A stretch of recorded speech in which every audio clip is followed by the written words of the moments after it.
بسم اللہ الرحمن الرحیم۔ اللہ کے نام سے شروع جو نہایت مہربان رحم فرمانے والا ہے۔ سامعین و ناظرین کے لیے دعا گو ہوں اللہ عز و جل آپ کی تمام پریشانیوں کو دور فرمائے، اللہ تبارک و تعالی آپ کی حاجتوں کو پورا فرمائے۔ ایک ہی رات میں مسئلہ حل کرنے والا آسان عمل، کوئی حاجت کوئی خواہش ہو تو دروازے پہ کھڑے ہو کر یہ تسبیح پڑھ لیں۔ السلام علیکم ورحمۃ اللہ وبرکاتہ۔ محترم سامعین و ناظرین، آپ کیسے ہیں؟ ٹھیک ہیں؟ اللہ تبارک و تعالی آپ کو ہمیشہ خوش رکھے۔ محترم دوستو، آج ایک ایسا عمل لے کر آپ کی بارگاہ میں آیا ہوں۔ محترم ناظرین، کوئی بھی حاجت، کوئی بھی مسئلہ، کوئی بھی پریشانی ہے، صرف ایک تسبیح آپ نے پڑھنی ہے۔ ایک ہی رات میں یہ تسبیح آپ کے مسائل کو حل کر دے گی۔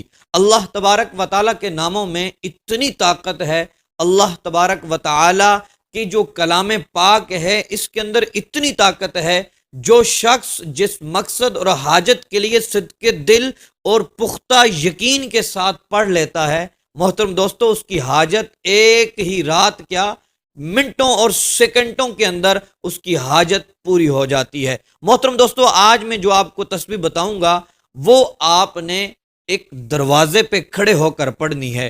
وہ تسبیح آپ نے کس دروازے پہ کھڑے ہو کر پڑھنی ہے؟ آپ کے گھر کے اندر بہت سارے دروازے ہوتے ہیں۔ آپ محترم ناظرین، جو آپ کے گھر کا جو باہری مین گیٹ ہوتا ہے، مین دروازہ ہوتا ہے، اس کے اوپر آپ نے کھڑے ہو کر یہ تسبیح پڑھ لینی ہے۔ مطلب اس کے درمیان میں کھڑے ہونا ہے آپ نے۔ دوستو، آپ نے بہت ہی آسان عمل ہے، آپ نے وہاں پہ کھڑے ہو کر 11 مرتبہ درود پاک پڑھنا ہے۔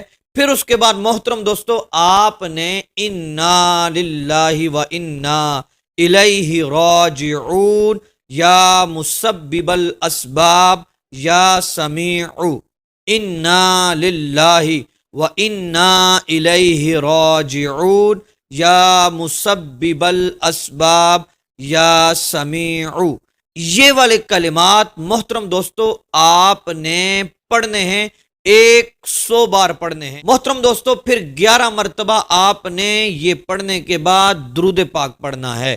جب درود پاک مکمل کر لیں، آپ کا وظیفہ، آپ کا عمل پورا ہو گیا۔ محترم دوستو، اب آپ نے وہیں کھڑے ہو کر، اس جگہ سے آپ نے ہلنا نہیں ہے، وہیں کھڑے ہو کر گڑ گڑا کر اپنی حاجت اور جو بھی پریشانی ہے، جو بھی مسئلہ ہے، محترم دوستو آپ نے دعا کرنی ہے۔ آپ یقین مانیں، آپ رات سکون سے گزاریں گے، اور انشاءاللہ عز و جل وہ مسئلہ جس کے لیے آپ نے یہ عمل کیا، وہ حاجت جس کے لیے آپ نے یہ عمل کیا، جو پریشانی جس کے لیے آپ نے یہ عمل کیا، انشاءاللہ عز و جل صبح ہونے سے پہلے وہ رفع دفع ہو جائے گا اور آپ کی حاجت پوری ہو جائے گی۔